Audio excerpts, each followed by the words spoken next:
The session today is covering building your digital presence online, and thanks to Caulfield Grammarians Association for hosting me and welcoming me in the past 12 months and being able to assist them with their online and digital presence as well. Welcome. A little bit about me. I won't go on too much about it, but my name is Doreen. People usually call me Dors. I do specialize in the area of search engine optimization, otherwise known as SEO. I do also do training, consulting, and strategy. And I work with clients in lots of different locations and sectors within not-for-profits as well as small to medium businesses as well. As mentioned, I am now based in Wollongong, but did spend over 20 years born and raised in Melbourne. And I've spent now, nearly close to 10 years specifically in the digital marketing space. So prior to that, I was in training and consulting as well, and also did my studies in psychology and soon realized that that pathway just wasn't for me. So I chose to help people in a completely different way. So for those of you who have taken your time out of your Wednesday night, I think it's Wednesday, I've lost track of the days at the moment, but thank you for again taking time out of your busy schedules to join me. This webinar is really ideal if you run your own business and you currently have an online presence, or you're looking to launch a website and have an online presence. Also, if you're part of an internal marketing team and you're responsible for your online and digital marketing efforts. So as I've done with Rachel and Linda, they're both superstars in their own right in regards to assisting Caulfield Grammarians Association with their marketing, but being able to support them and their efforts has been quite important because again, we all bring a little bit of something, to our roles. And so again, this would be really ideal if you're already in a marketing position as well, or perhaps you're completely new to digital marketing and you just want to learn the skills to be able to be more effective in your role. So there'll be lots of different topics that will be encompassed as part of the SEO umbrella tonight. So whether you're in social media, whether you look after email marketing, whether you look after the website, whether you look after Google My Business, all of those different channels and components are all associated with that all important online presence. So again, if you have been looking after those particular areas within an organization or business, this is absolutely an ideal session for you to attend as well. Let's have a look and break down some key areas that will be covered in tonight's session. So some of the things that we'll learn will include the organic search formula for success in 2021 and beyond. Also being able to integrate your SEO into your current digital marketing strategy. So many people think that if they're not physically working on their website that they're not doing any SEO, and I'm here to break down a few of those myths. I'm also going to share with you some of the common mistakes and roadblocks that I've been able to see over the past 9+ years of working in digital marketing and specifically SEO, and to also give you the tools and tips to be able to go ahead and fix those roadblocks. I think it's quite important that whenever we're investing time, like we are right now, we're attending a webinar, there's going to be information that might be familiar or could also be completely brand new. It's really important to not just take our notes in a pretty notebook and then file them away and not think about it again. What I'd really love you to do as a result of taking time to be part of this session tonight is to start to apply the learnings that we go through and see how it actually relates to your website or business or organization. I'm also a firm believer of being able to utilize free online tools. So again, there is a bit of a misconception that you need to have really fancy digital marketing or SEO tools to be able to implement this into your new strategy or into your current strategy. So I'm going to be sharing with you all of those things that are right at our fingertips, and they are completely free. So again, you can start to utilize these today, and some action items that you can implement as soon as we finish watching this webinar. And again, it is being recorded, but I would highly recommend, if you have a pen or paper, definitely to take down some notes, because those will be able to be used literally as soon as you switch off Zoom or wake up tomorrow. You can start to implement these additions to your current digital marketing mix. So let's have a look at the facts, and why is it important to have a digital presence, particularly in 2021 and beyond? Well, Google has 90.46% of the search engine market share worldwide. So that's a massive, massive piece of the online pie. They also receive over 63,000 searches per second any given day. And I'm sure since I put together this presentation, those statistics are only continuing to grow as well. An average person will conduct 3 to 4 searches every single day. So when it comes to your online presence, and when it comes to having your digital asset like your website, it's incredibly important to know and understand these types of numbers and stats, because whenever someone has a question or a problem, they Google it. They're not actually going to social media, or they're not going to their email marketing or those types of platforms in order to find the answer. What they're actually doing is typing a search query into one of the largest search engines, which is Google, and I'll be mentioning them quite a bit today. So again, we want to make sure that if we have that amount of people that are accessing and utilizing this amount of information every single day online, that we absolutely do have a presence there, and we don't just put all of our eggs in the social media or email marketing basket, but we also look at things like our website in order to be visible when someone is doing that Google search. So when we talk about the organic search formula for success in 2021 and beyond, it is in the context of this particular formula that you can see on screen. So if there is anything that you take away from tonight's session, this is probably one of the most important slides that I'm going to share with you, because it is the foundation and base of what we do when we look at digital marketing and SEO strategies. And it really is more like a marathon than a sprint. So every single digital marketing channel that's available to us serves a different purpose. So when we think about Google Ads or paid ads, what that's there for is to really accelerate your visibility. You know, you can go in, you can bid on some keywords, and then you can appear in the top section of the search results in the paid ads if you go through that particular process. When it comes to paid ads, and they're absolutely something that work and you can utilize, the thing with paid ads is that there is an on and off switch. So you may have a certain amount of budget that you're putting towards those particular ads, but as soon as you press that off switch and you turn those paid campaigns off, you essentially are disappearing from Google search. The other platforms that I've mentioned, so things like social media, they're excellent as well. And they're another channel that can help you, gain traction and gain visibility, but they're also owned by third parties. So you don't actually own social media platforms. And as we've seen earlier on in the year, pages can be removed or deleted or completely taken out of your control. So what we want to ensure with things like our social media, again, is that we're utilizing it in conjunction with our most important asset, which is our website, because our website is something that we own and we control.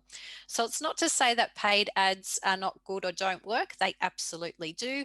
It's not to say that social media is no good or doesn't work, because it absolutely does. But each individual channel serves a purpose. And the purpose of organic search is to be there for the long term. So unlike paid ads or unlike social media, there isn't really an on or off switch when it comes to SEO or search engine optimization. The work that you do today on your digital and online presence will be there for the long term. So unless you delete or remove your website, or you don't pay your hosting or domain fees, that's usually the only time that your presence is going to automatically disappear from that organic search.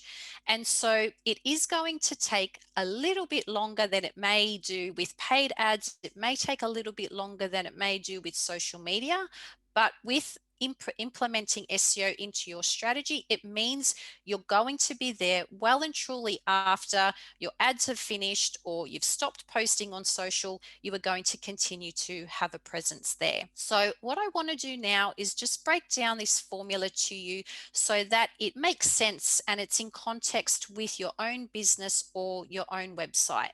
So when we talk about the formula and the three components, so the first component we talk about is the on-site SEO.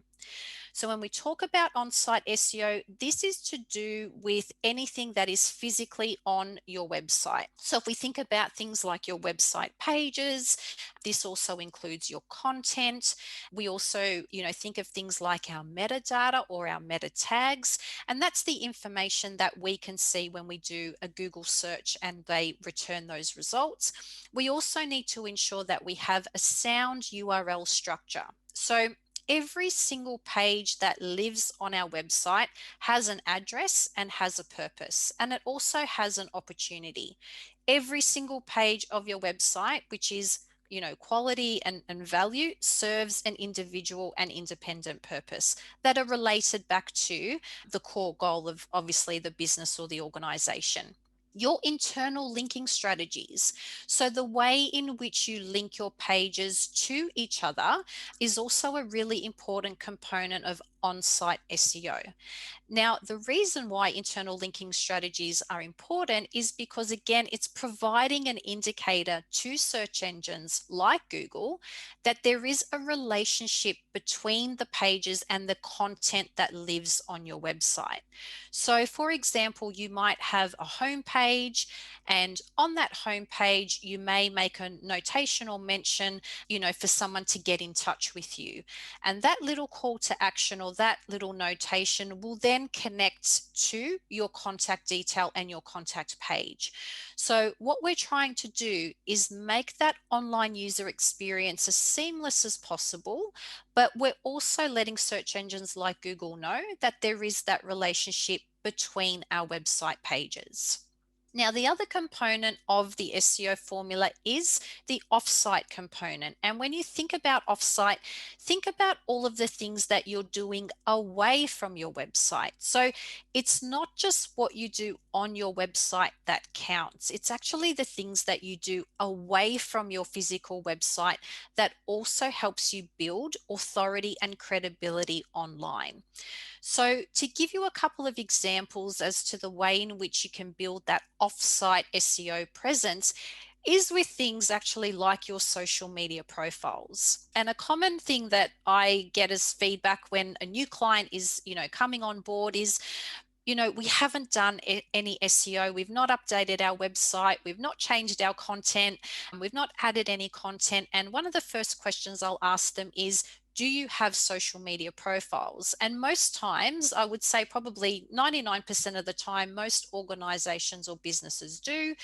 And so what you're actually doing and creating on those social media profiles also help you with your SEO and your organic search. And what you can actually do, if you like, is when you pop in and do a Google search for a business name and have a look and see what other results pop up in those search results on that first page. And it's most likely that those social media profiles like Facebook or like Instagram will actually pop up really high in those organic search results. So again, they do absolutely play a part and have a really strong purpose too when it comes to the offsite SEO component.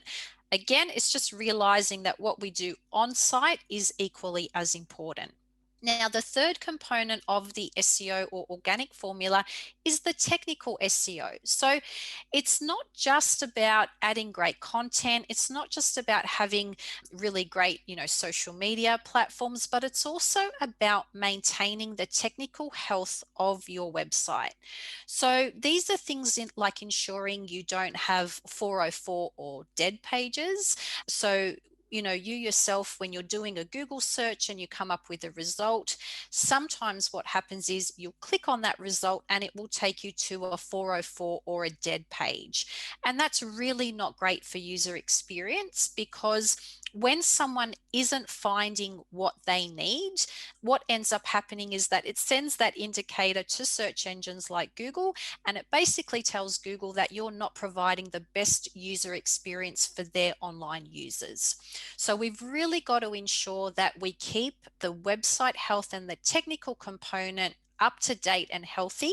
And we can do those in a couple of different ways. And as we go through today's session, I will mention the different ways in which we can tackle the technical, the offsite, and the on-site SEO to ensure that all of those components are working together, and we're not just focusing on one component and neglecting the other two, but we're making sure that our activities that we do on a regular basis really do combine all three together. When we talk about integrating SEO into your current digital strategy, it is most likely, as mentioned in the previous slide, that most businesses and organizations are doing some form of digital marketing. It's pretty rare in this day and age for someone to not have a website or not have a social media page or not have email marketing or not have Google Ads. So what we want to be able to do is not so much reinvent the wheel, but what we want to do is ensure that all of those channels and all of those digital marketing components are actually working together and working holistically.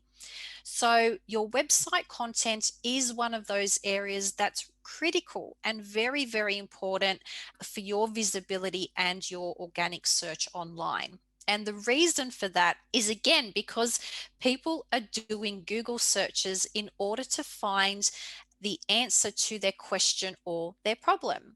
So if we can do a really great job of being able to meet those online users and meet their needs through the content and the information that we produce, then we are going to have a higher probability of getting that increased visibility online. The other thing that I've already mentioned is having those active social media accounts, and they're really important in order to build up community and in order to be able to share really important information and content as well. But also being mentioned on other websites is really important, and another critical part of integrating that into your digital strategy. So again, it's not to say don't do social or don't do any of the other marketing channels. What needs to happen is to integrate all of those different areas together, so that when someone goes to visit your website, they're getting the same branding and the same messaging and the same type of information as they would if they were to go and visit you on your social media platforms. Or let's say, for example, you've got YouTube and you've got some video marketing happening. You want to ensure that each of these elements are actually speaking to each other, because what that also does is ensure that your online users are not getting confused by your brand and by your online presence as well. So your most important asset online, as mentioned, is your own website. What we want to be able to do is build a strategy in order to support your digital presence online, and your website is that main asset and that main component. If we are doing things on an email marketing perspective, have a look and see when the last time was you've updated your website. When was the last time you went through and updated your news item or your blog item, or perhaps your homepage needed a refresh or your about page needed a refresh? So again, what we want to do is ensure that the messaging that we have on that most important asset is being distributed through these other channels by speaking the same language. We really don't want there to be a disconnect between our presence online. So use those other channels in order to support your website goals. Let's say, for example, your particular business or organization works in quarters. And so, in the first quarter, there are certain goals that you want to achieve, the second, third, and fourth quarter, and so on. So if it was me, what I would do, and this is the way that I work with clients and their strategies, is we have a look at what it is they're looking to achieve so we can make their website work for their business or their organization rather than the opposite way around. If there is a particular focus that we're trying to, put out there in relation to our website, how can we support this message and this goal through our social media profiles? If we're sending out some email marketing, are we consistent and are we on point in ensuring that those goals are also being directed through our email marketing campaigns? And the most important thing is that when you wake up tomorrow, your website will still be there because it's not owned by another, third party. And again, unless you haven't paid for your hosting fees or you haven't paid for your domain, your website is going to be there for you when you wake up tomorrow. And there isn't anybody telling you your picture has to be of certain dimensions or certain color, or your content has to be a certain length. You can really control how much information and what type of information is available on your own website, and then use those other channels in order to direct online users to that important asset. Don't build your entire digital marketing strategy just on third-party sites. So if you don't have a website at the moment and you've completely used other platforms or channels in order to build your strategy, it's not really the best idea to place all your eggs in that one basket, because again, you don't know tomorrow if we wake up and all of those platforms were to suddenly disappear. Your entire strategy is now completely gone. And it's heartbreaking when clients call and they say, Dawes, my page has been removed or deleted or what have you, and they feel really lost and out of control because there's not a lot that they can do most times in order to bring that back. In the 10 years that I've been in digital marketing, what I've seen is a real shift probably in the first, 5 of those years. So between 2013 and beyond, there was this real exodus from having a website and everyone moving their digital presence to third-party platforms. And now we're starting to circle and we're starting to make our way back, and people are realizing that your website's actually the most important digital asset online, because again, we know when someone has a problem or a question, they go to Google to find the answer. They're not popping into their emails, they're not popping into their socials, they're actually going to Google in order to find that answer. As mentioned, what I'd love to do as well is go through some roadblocks and some fixes with you so that we can start to take again this information away from tonight's session and start to implement some of these changes. So the first roadblock that I really wanted to discuss were keywords. I know that over the last nearly 10 years in my experiences, keywords and their meanings have definitely changed over time.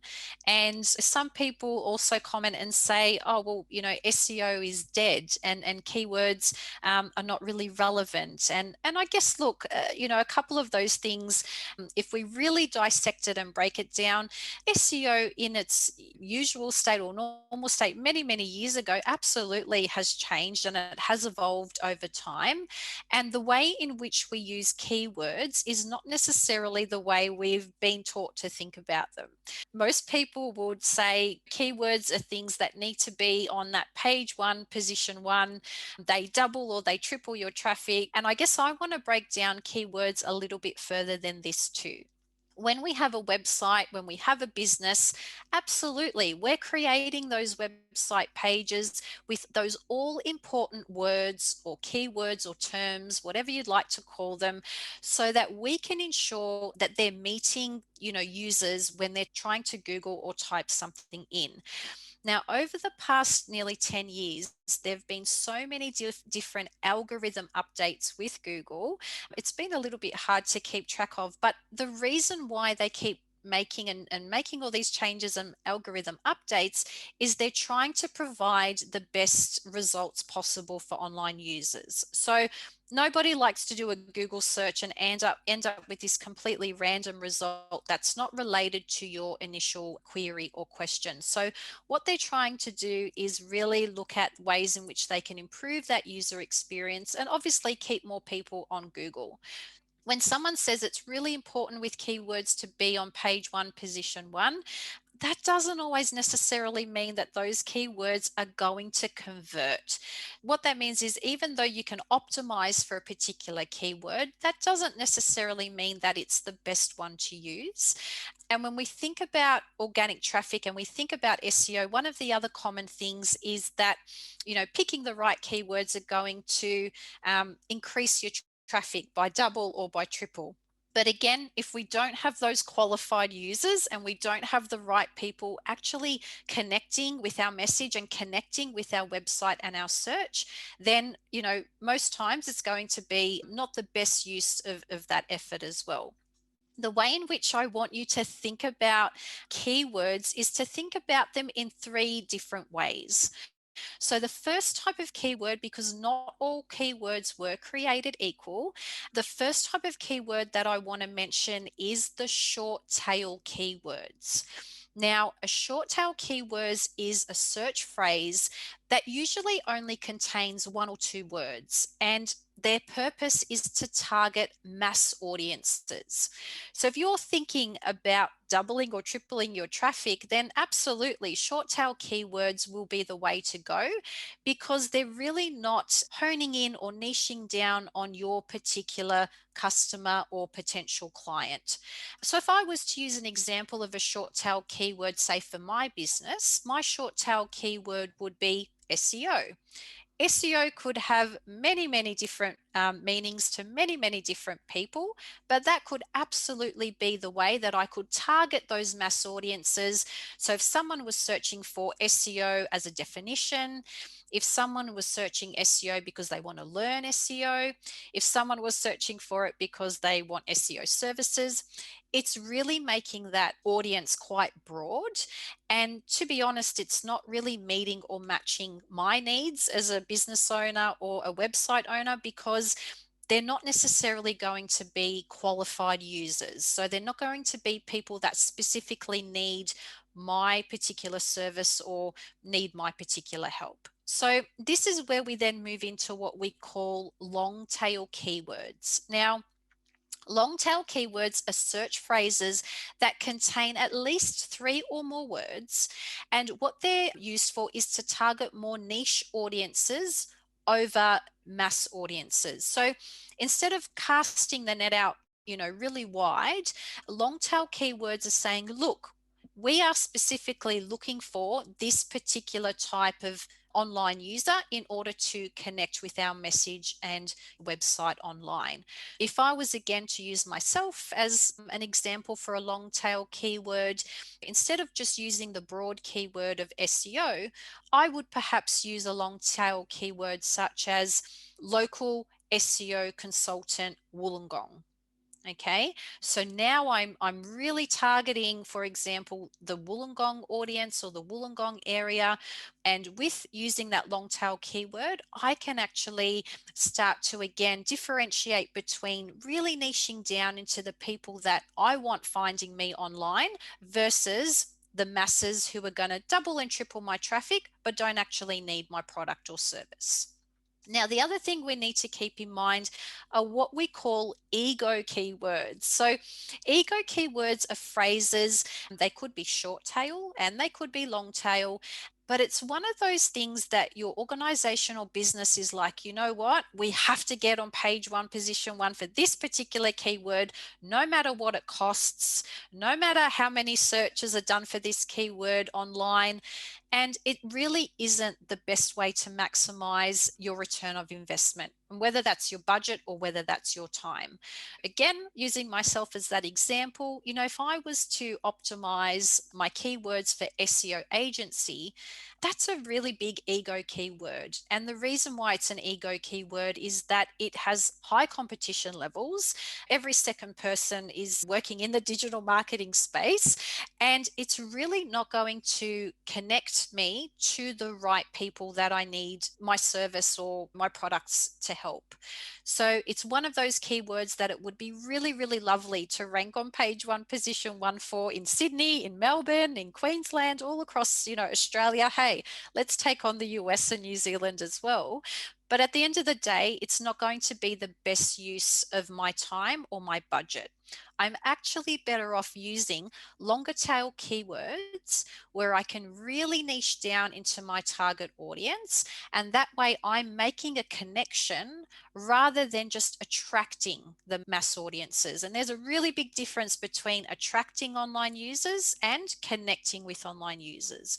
What we really want to do is connect, because that's going to be the difference between, again, getting all these numbers through and the difference between getting actual qualified users that need our product or service.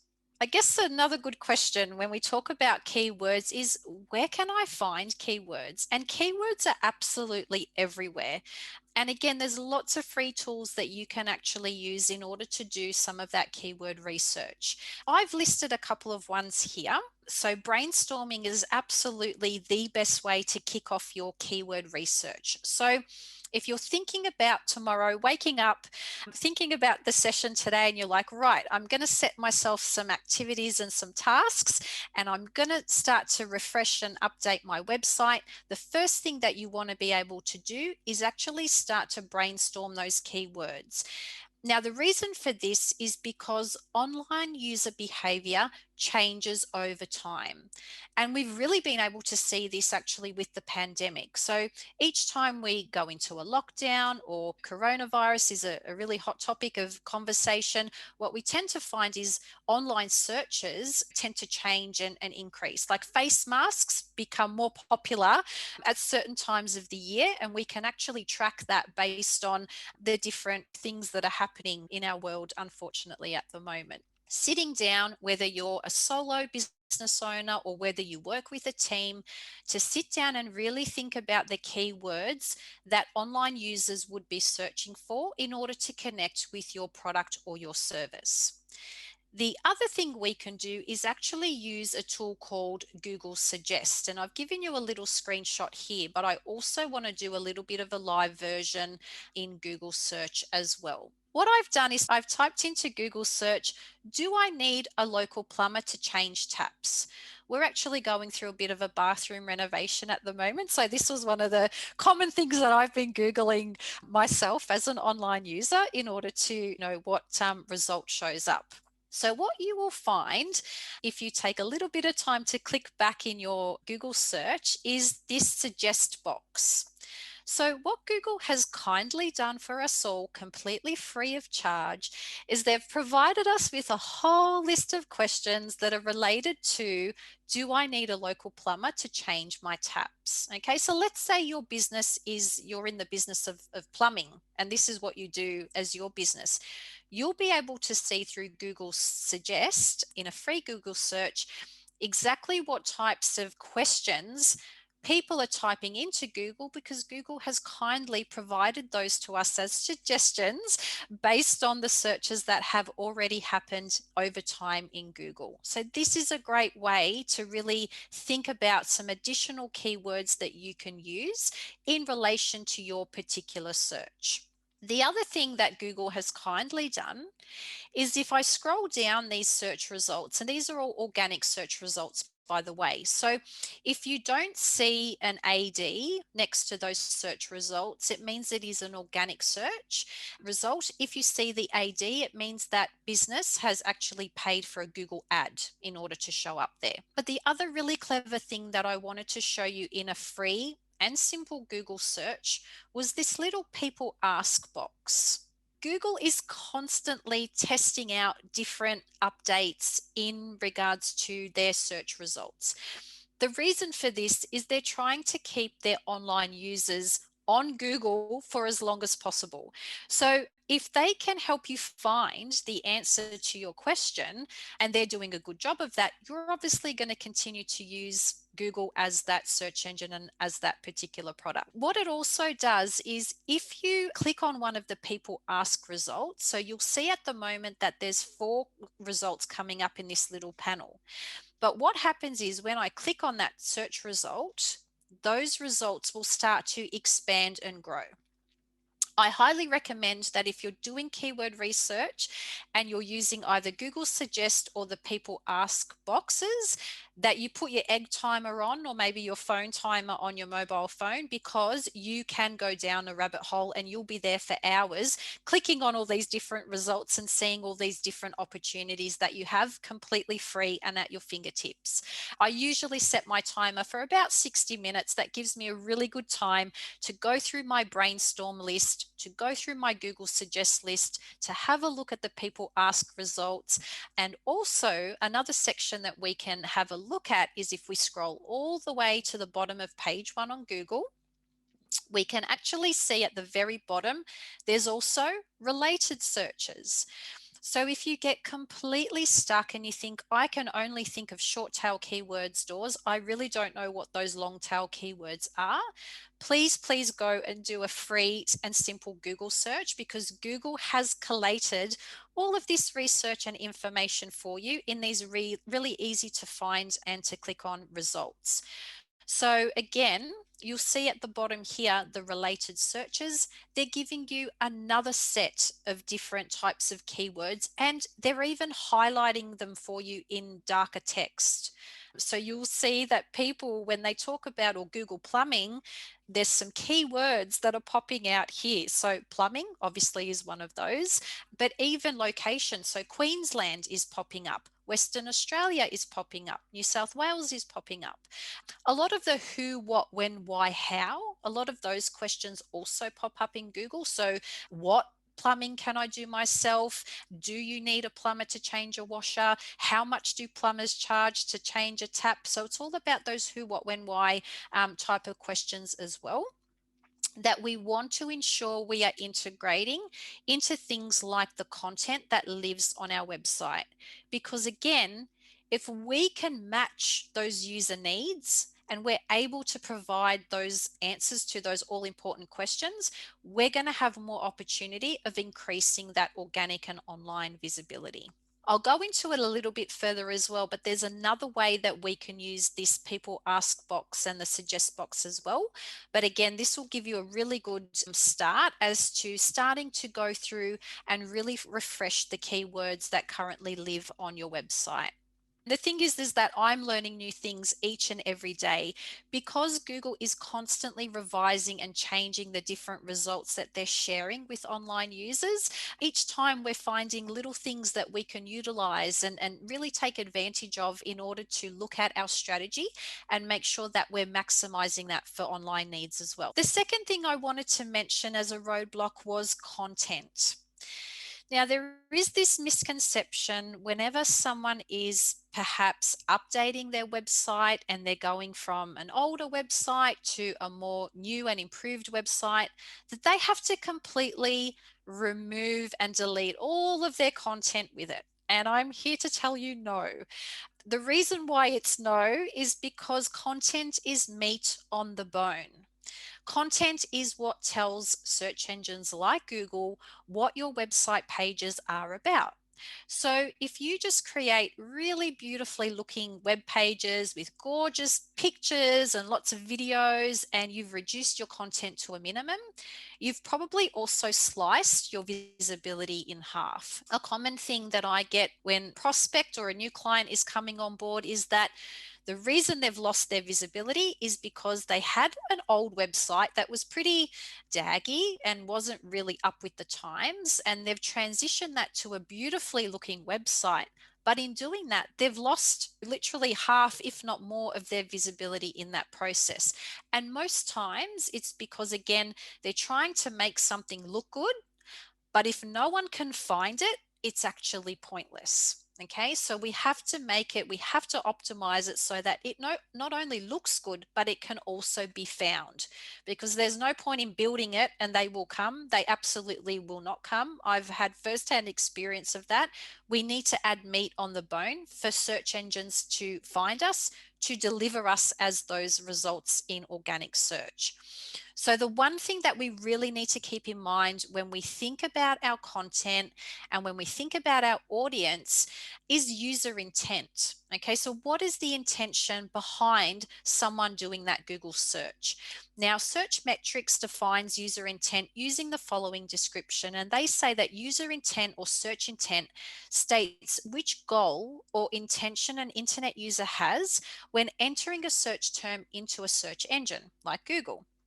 User intent is now a central factor in content and search engine optimization and is eclipsing individual keywords as a dominant ranking factor.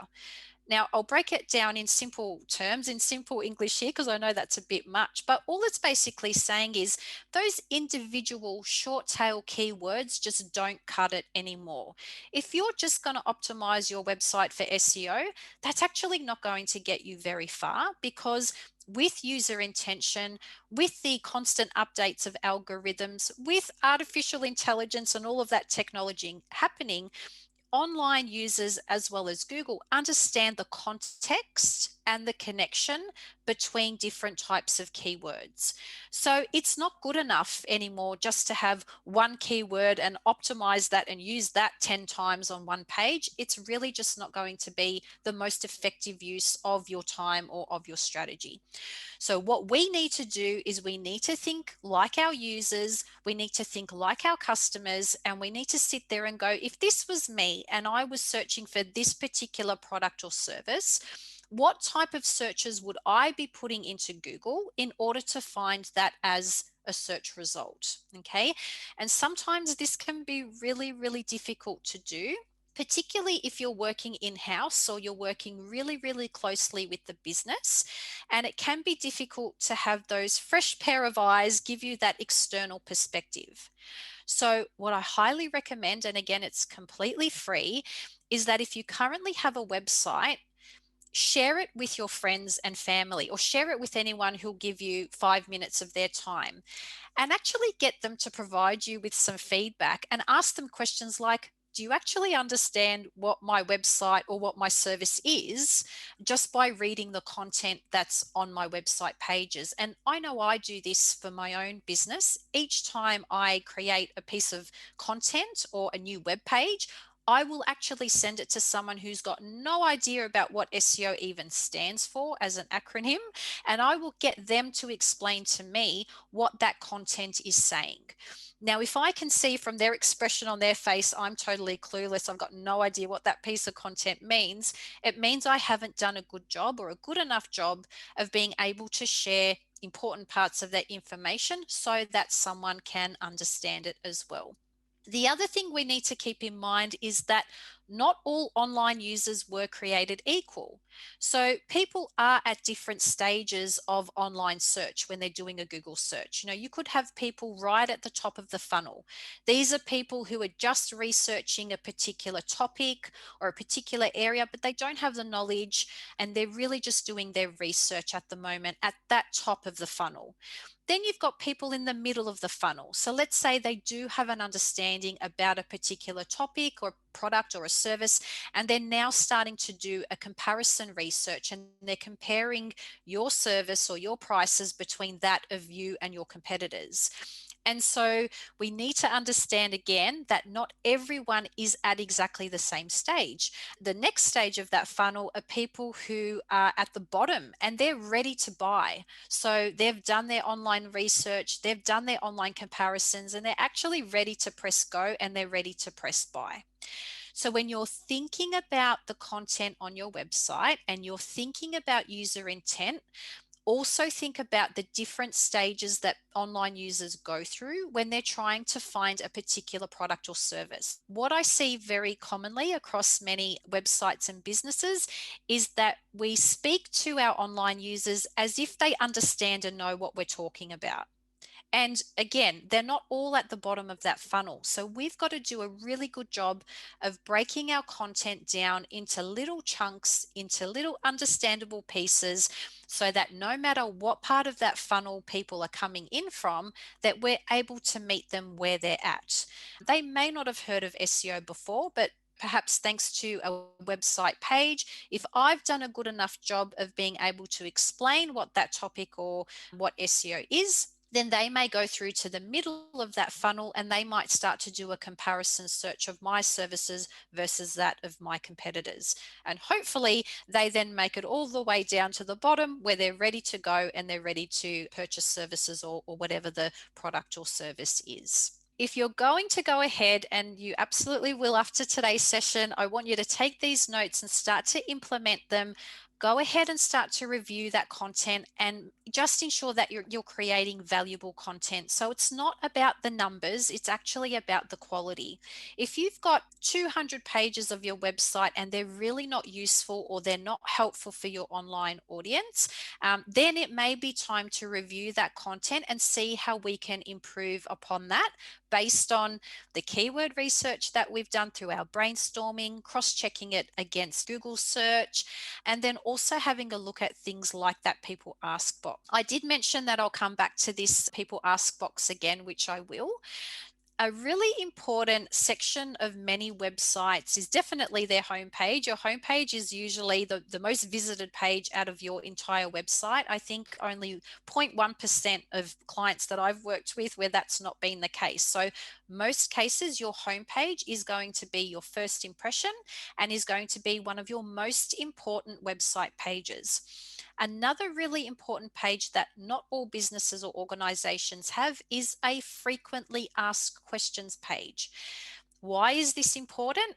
Again, if we tie this in with why people do Google searches, it's to find an answer to a question or a problem.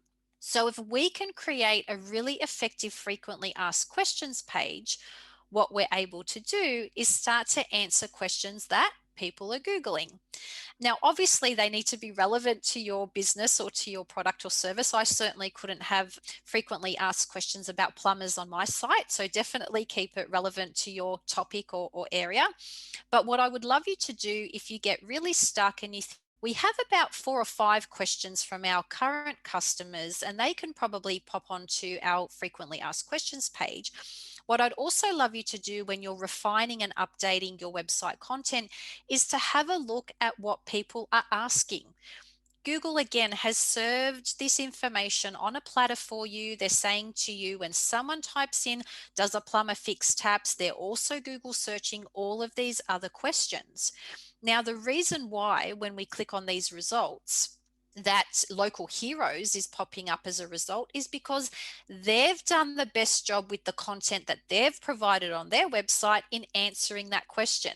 They've gone ahead, they've done their keyword research, they've mapped out what they're targeting and focusing on, and then what they're doing is they're creating content on that page which is going to meet users where they're at. So they're really thinking about user intention, and they're thinking about ways that they can integrate that keyword or that short tail or long tail keyword, but they're also looking at it in context of that funnel.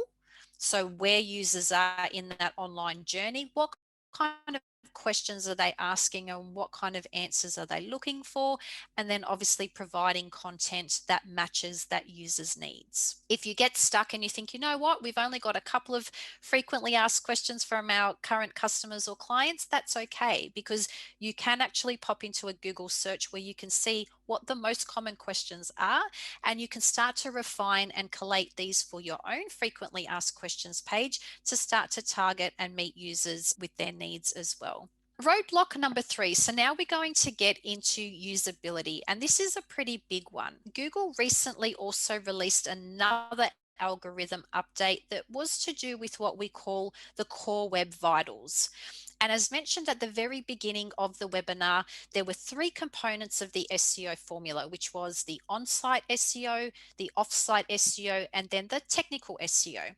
So when we think about usability, I want you to think about the technical component of that formula. Over 60% of online users will use mobile devices in order to complete an online search. And again, probably since I've put this information together, it's increased by percentage since as well.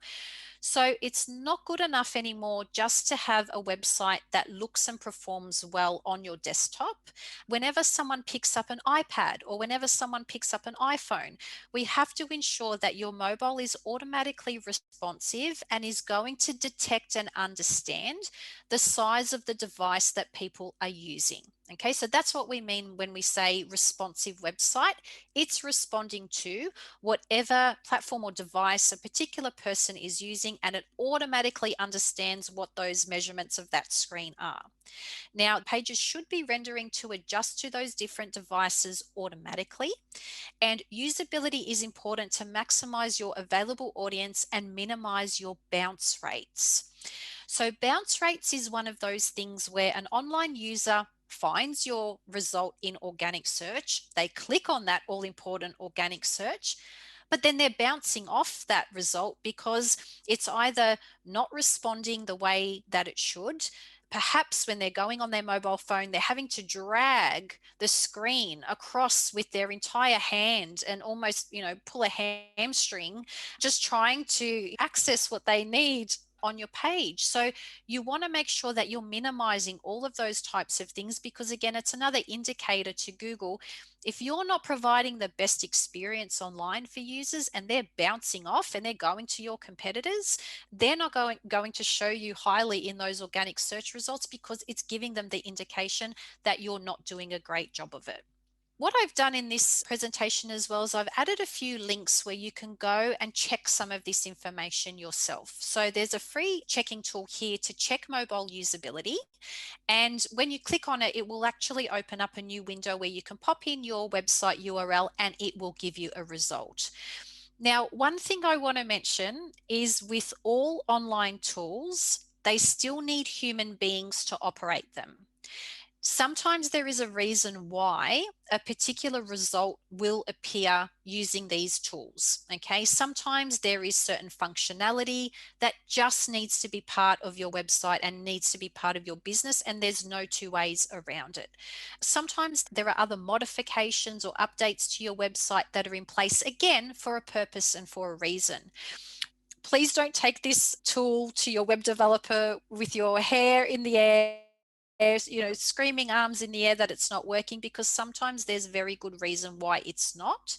What I encourage you to do is that if you go ahead and you check the mobile friendliness or usability of your website and you see the results, that it opens up a dialogue and a conversation with your web designer or web developer or your digital marketing team. It's really not there to poke fingers. It's more to say, hey, we haven't checked this in quite some time.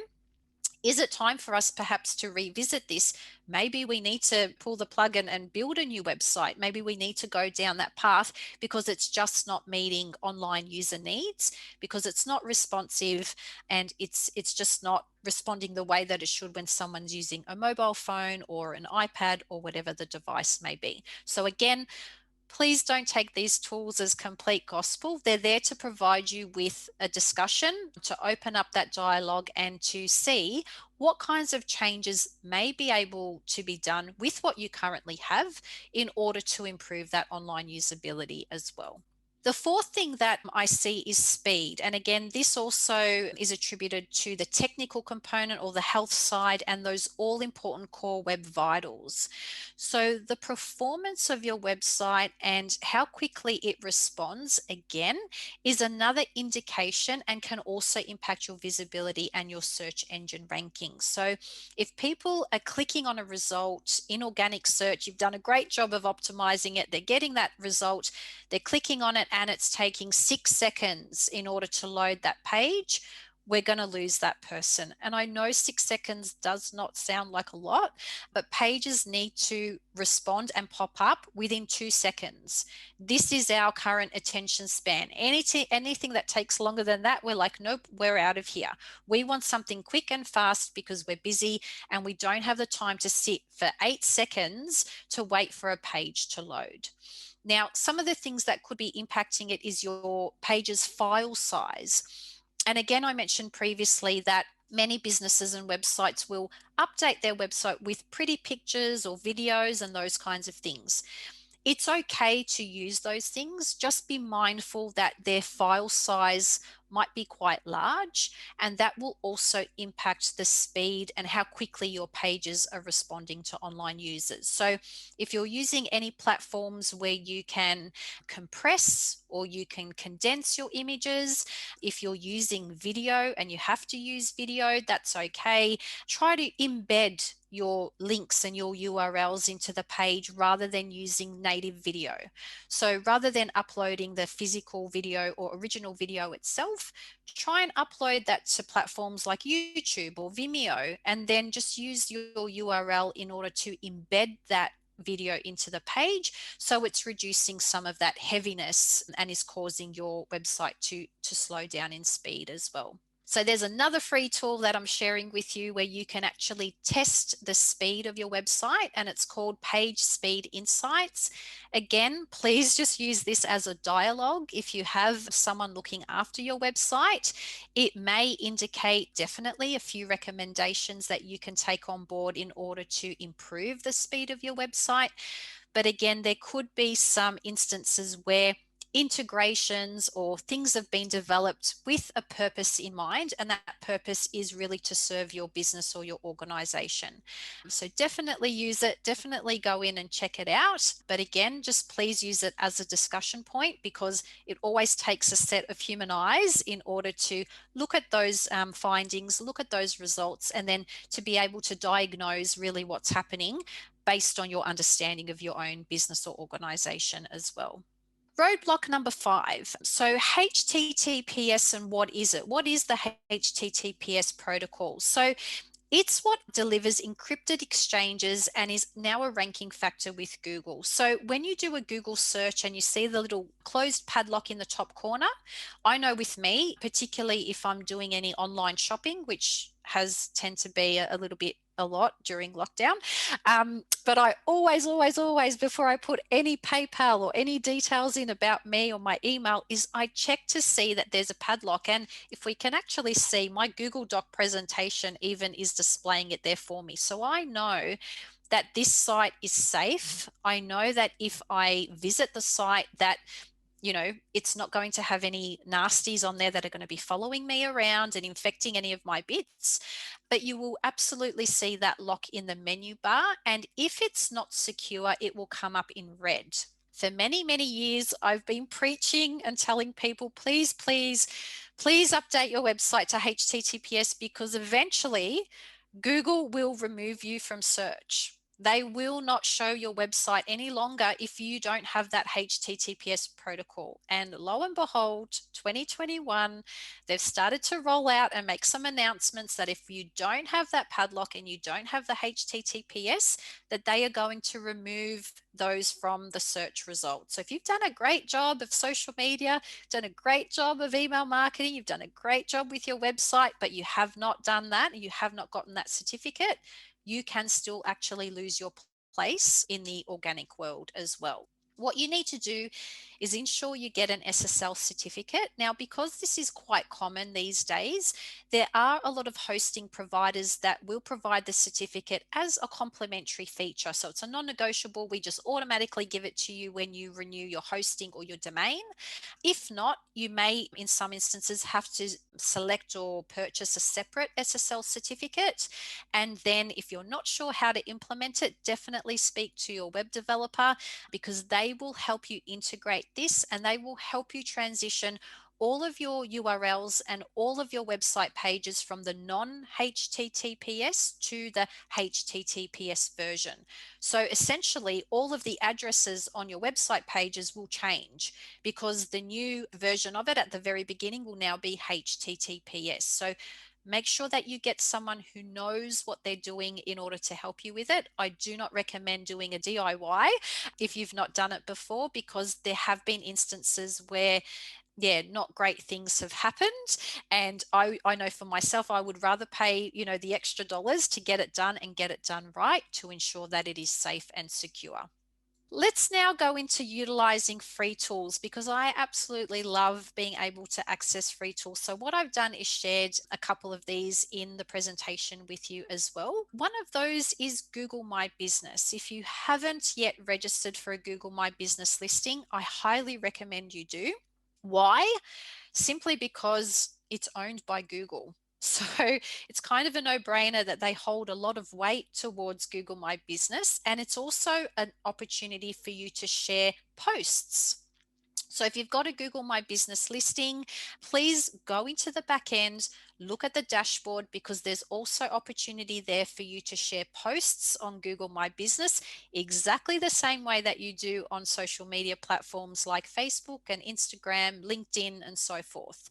So if you haven't utilized posts, but you do have a Google My Business, most definitely go and check that out and start to, again, regularly post on there with the different images or content or information.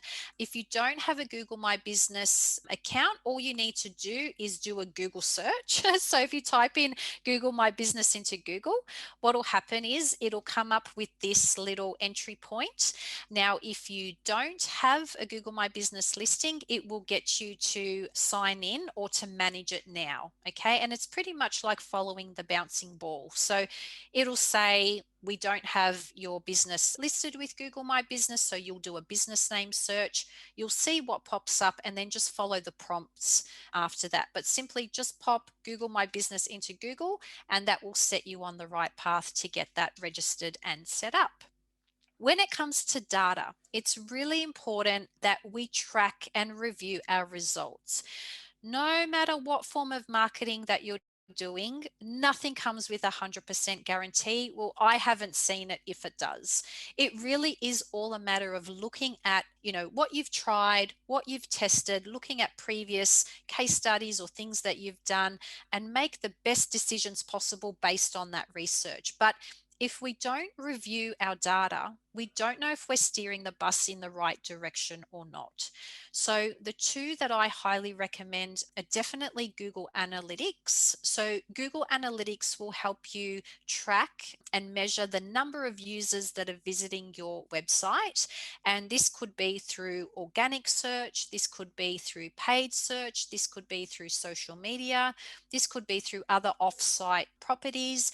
But basically that gives you a channel and it shows you where most of your traffic is coming from. Now, the brother or sister to Google Analytics is called Google Search Console. And Google Search Console is the platform or free tool that we use in order to measure our website health. So again, as mentioned at the very beginning of the webinar, there are three components to SEO.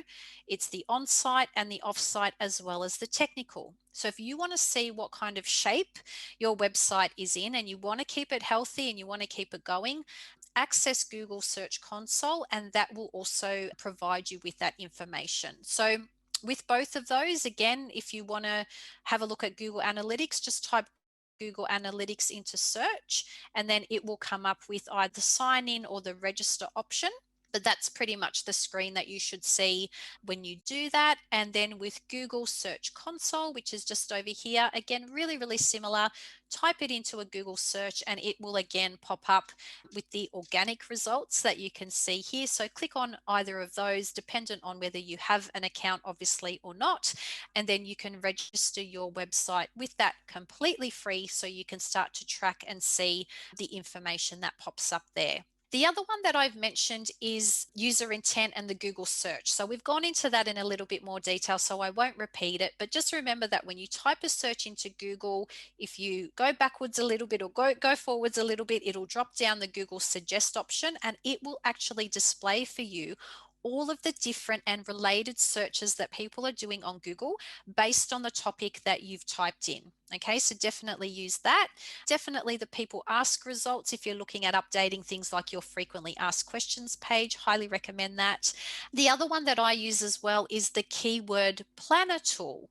So once I've done my brainstorm and once I've cross-checked through Google search what that user intention results are, I'll then use a free Google keyword planner tool in order to assess the number of searches that are being completed for those particular keywords and also competition levels. Because again, it's not just about targeting ego keywords that we want to be on page 1, position 1 for. We want to make sure that we're also looking at the lower hanging fruit.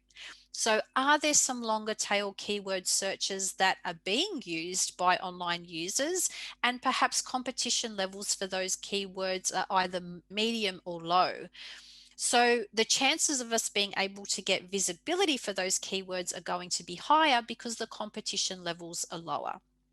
So most definitely, whenever you're doing that keyword research and mapping, definitely jump into the keyword planner tool so that you can assess how difficult or how easy it might be to incorporate those keywords into your digital marketing strategy. And that can be used for your website as well as email marketing, as well as for social media. So all of these things I'm sharing with you are all connected in some way to each of those different channels and platforms. The other one that I want to share with you in relation to user behaviors is Google Trends. Now, as with anything digital marketing, it is not a set and forget process. So if you are really inspired by today's session, you wake up tomorrow and you start working on your SEO and you're like, great, I've done it. I don't have to touch it again for 12 months. Absolutely not. So it's not something you can just set and you can forget, because online user behaviors change, and they change a lot. So the keyword research that we might do in September may be very, very different or slightly different to the keyword research that we're doing in December or even, 2022. So Google Trends, again, is just something that you can pop into Google. And what it will actually do is when you type in different searches, it will give you the different trends that are happening based on that topical area. So as we can see at the moment, Taylor Swift and Kim Kardashian in the States are being highly searched for, which is so important right now. World Cup, football, all these different things. This one I found really interesting. So International Women's Day 2021 AU, we can actually see the growth that's happening with this particular topic.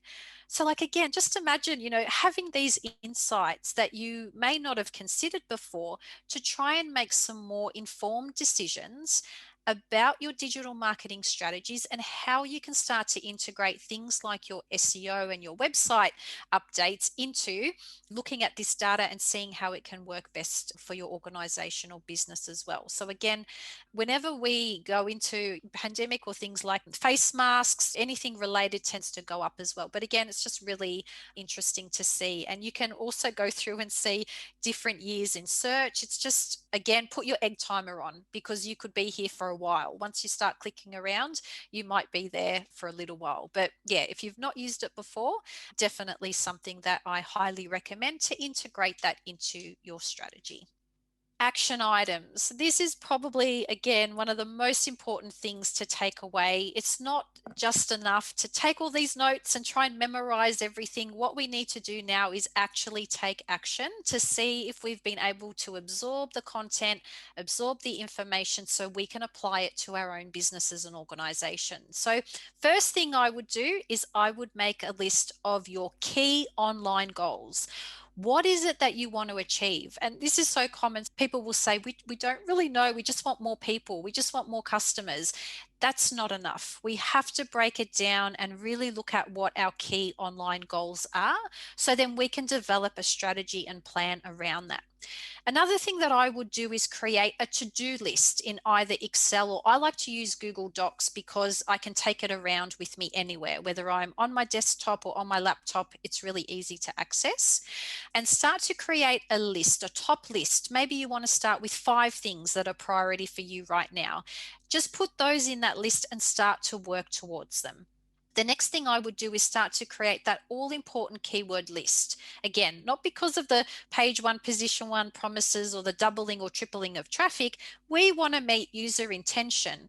If we can't meet user intention and we're not thinking about those different stages of the online funnel, then we're not going to do a good job of getting that organic visibility. So we want to think about our keywords in relation to user intention, which ties in really beautifully with updating your content in order to meet those needs as well. Then what I would do is definitely go back and check those free tools. So check for speed, check for responsiveness, and open up that dialogue with all of the different stakeholders and people who are helping you at the moment with your digital presence.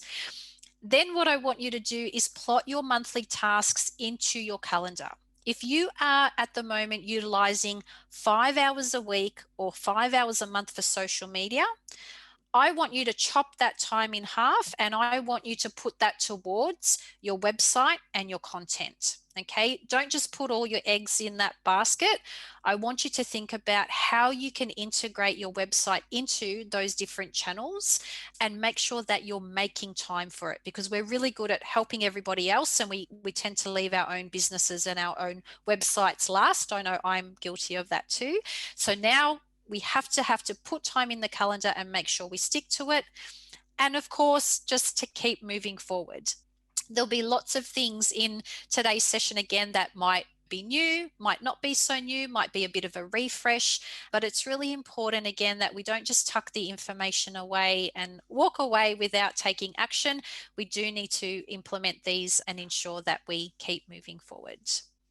I hope that you've taken maybe 2 or 3 things away from today's session that will really help you with your organizations and your business. All my contact details are there if you ever want to pick up the phone, have a chat, send a form, whatever it is you would like to do, please feel free to be able to do that as well.